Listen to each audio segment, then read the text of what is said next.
Hello বন্ধুরা, আসসালামু আলাইকুম। স্বাগতম জানাচ্ছি আমার নতুন আরেকটি ভিডিওতে। আমি মোহাম্মদ হাবিবুল্লাহ আছি আপনাদের সাথে, এবং এই মুহূর্তে আমি আছি কার্পাসডাঙ্গার একটি খেজুর বাগানে।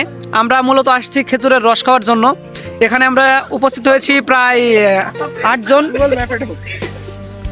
তো দেখতে পাচ্ছেন এখানে সবাই ফটোশুট করছে, ফটোশুটের সিরিয়াল চলছে এখানে। এই যে এই পাশে অমিত, ওই যে অনিক ভাই, দেখুন অনিক ভাই সিরিয়ালে দাঁড়িয়ে আছে।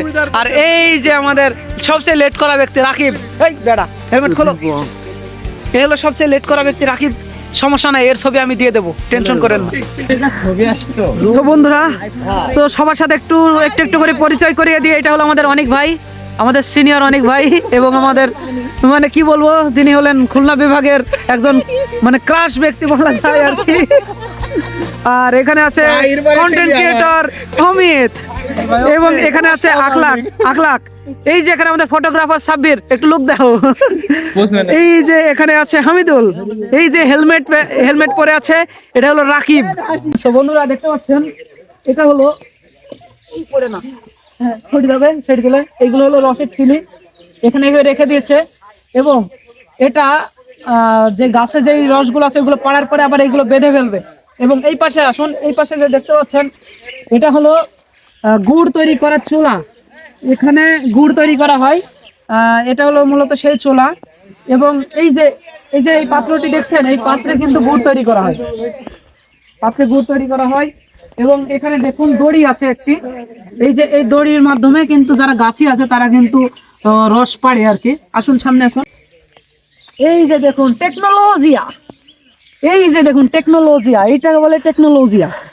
কতটুকু গাছে খেজুর, সরি কতটুকু গাছে রস আছে, এটাকে বলে টেকনোলজিয়া। হ্যাঁ,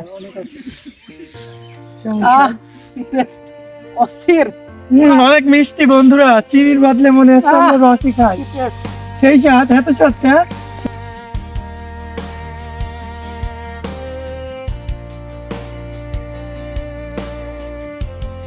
এই যে দেখুন গাছের পাশে দাঁড়িয়ে রস বিক্রি করছে।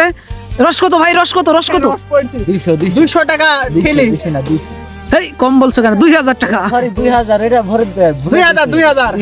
2000 ঘুমের ঘরে হয়তো ভুল বলেছে। 2000। তো আচ্ছা, এই রসের কি এমন বিশেষত্ব আছে?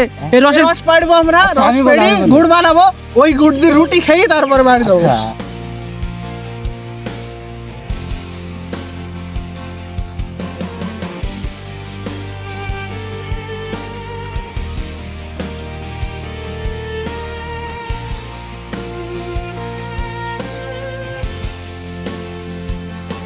তো বন্ধুরা, চলছে এখন আমাদের সেই রস খাওয়া, কাঙ্ক্ষিত রস খাওয়া। তাহলে আমাদের ভোরবেলায় ওঠাটা সার্থক হয়েছে, তাই না?